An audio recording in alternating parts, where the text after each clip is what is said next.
Барыбыз, бардык мусулмандар күтүп жаткан астыбыздагы берекелүү, куттуу, нурдуу ай Рамазан айы келатат. Рамазан айыны Аллах Таала Кур'ан-ы Каримде өтө назик, жумшак ыкма менен бизге милдет кылган. О имандуулар, силерге Рамазан айы парыз болду деп. Орозо намазга караганда оорураак. Себеби намаз 5-10 мүнөттө бүтөт. Орозо таң эртеңнен күн батканча. Намазда 10 мүнөт эле суу ичпей, нан жебей турасыз. Бирок орозодо 15 саат, 17 саат суу да ичпейсиз, нан да жебейсиз. Демек орозо оорураак напсиге.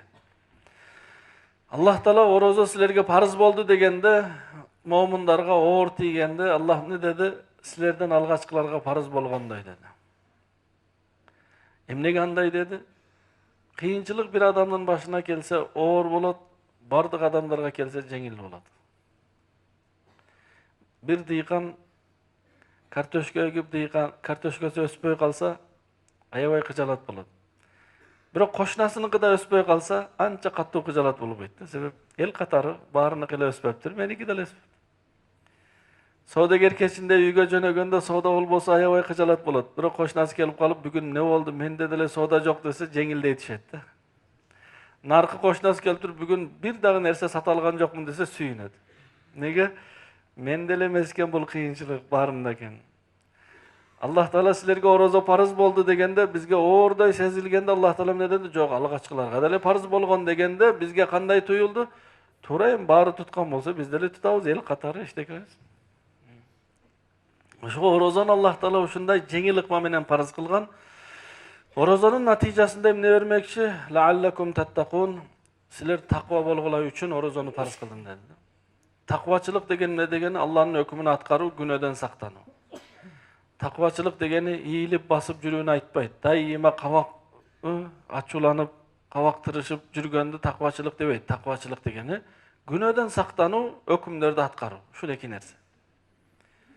Аллах эмнени өкүм берсе, пайгамбарыбыз саллаллаху алейхи ва саллям эмнени көрсөткөн болсо, ошону аткаруу, Аллах эмнеден тыйган болсо, ошол нерселерден тыйылуу. Бул орозонун натыйжасында болуш керек.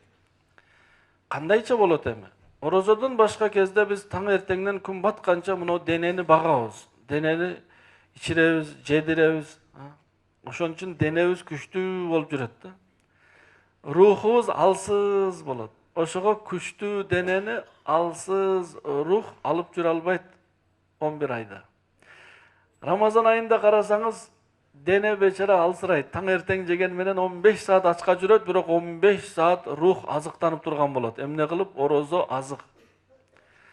15 саат азыктанган рух Рамазандан башка вакытта 9 рекеттик куптанга келе албаган денени 29 рекеттик таравихке сүйрөп алып келет.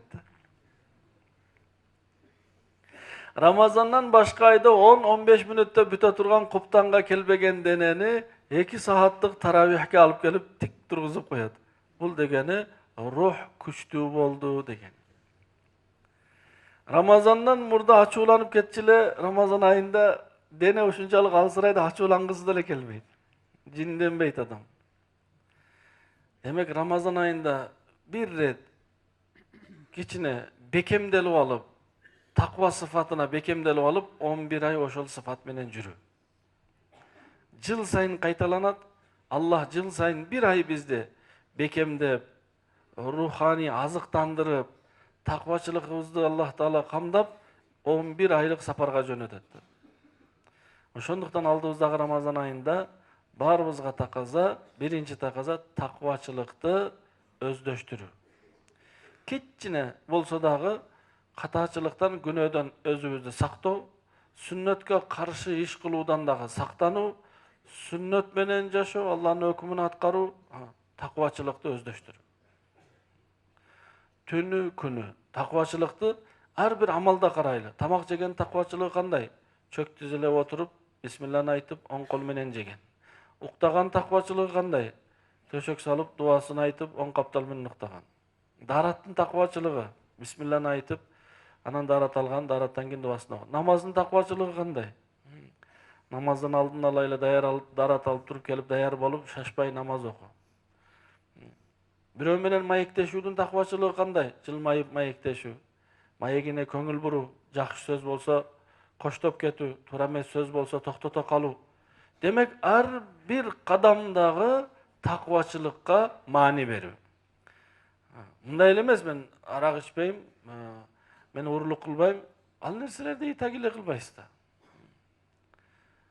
Ар бир амалдагы такыбачылык ошол амалда сүннөт болсо, канча сүннөт ошончо такыбачылык.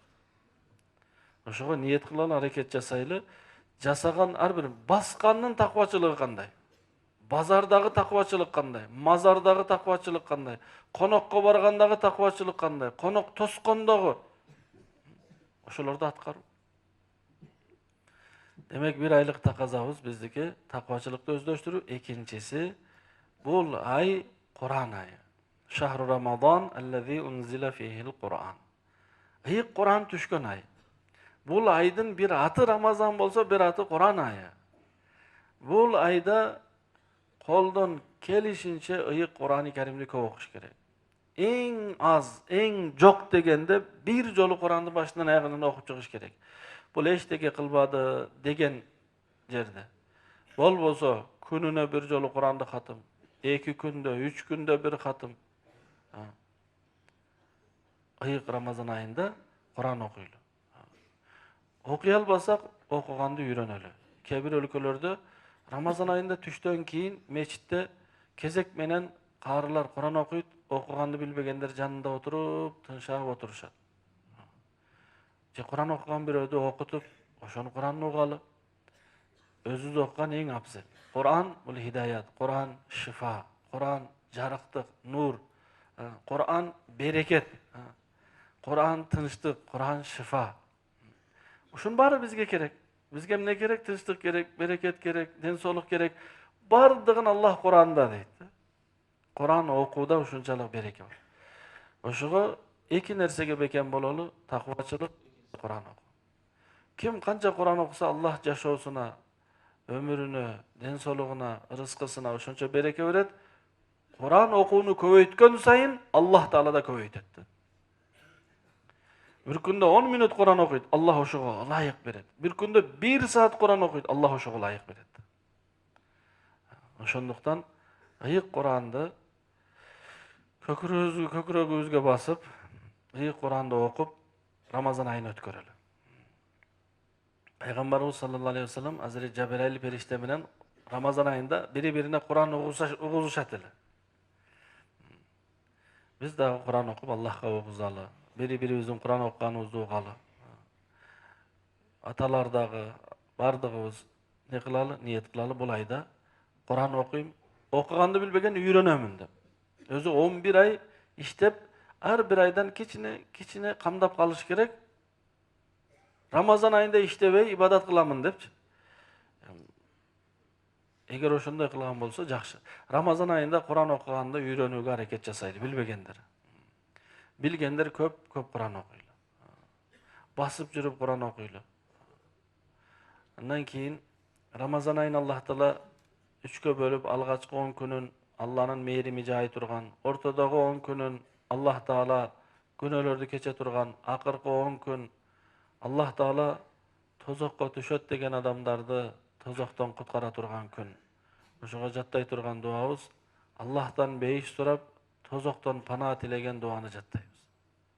Аллахумма инни ас'алукал жанна ва аузу бика минан нар. Аллахым, сенден бейишти сураймын, тозогунан пана тилеймин. Ушул дуаны жаттайбыз.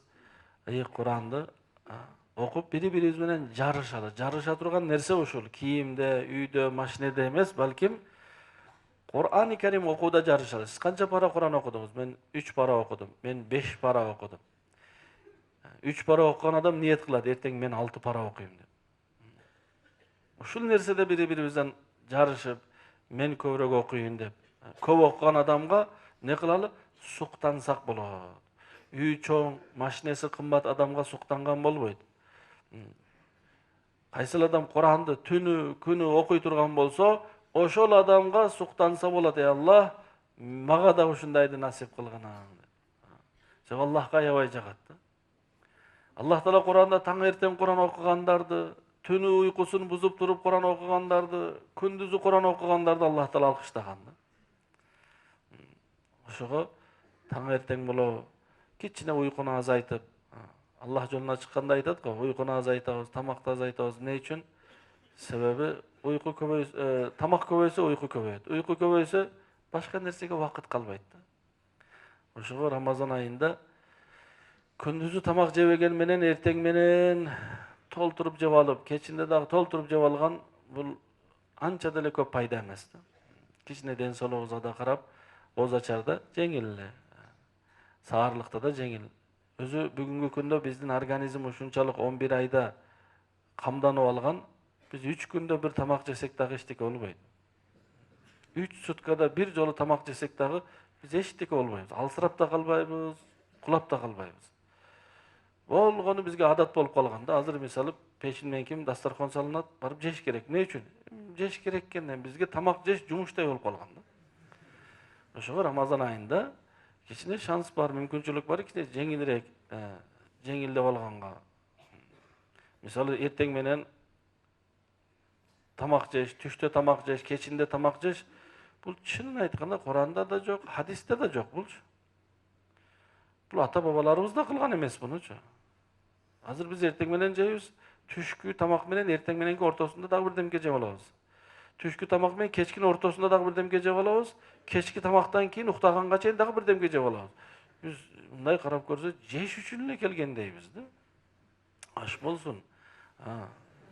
Рызкыбыз кенен болсун. Ошого мурдагы аксакалдар бата берет экен, рызкысы палван болсун депчи. Аллах Таала биздин рызкыбызды палван эле кылган өзү. Дүйнөдө биз Кыргызстан жарандары жегендей нан, эт. Ушул эки нерсени дүйнөдө бир дагы улут, бир дагы жаныбар жей албайт экен да. Мынчалык нан менен мынчалык эттичи. Себеби эт жок тамак жебейт да кыргыз, туурабы? Эт жок тамак эмес. Аллах чындап эле рызкыбызды палван кылып берген. Ошого Рамазан айында кичине өзүбүздү бир жолго салып, уйкубузду азайтып, Куран-ы Каримди көбөйтөлү. Аллах Таала баарыбызга келе жаткан Рамазан айын орозосун кармап, түнүн ибадат менен өткөрүүгө Аллахым насип кылсын. Аллах Таалам ушул жыйындарды хайыр берекеге, хидаятка, истикаматка, афиятка Аллах Таалам себеп кылсын.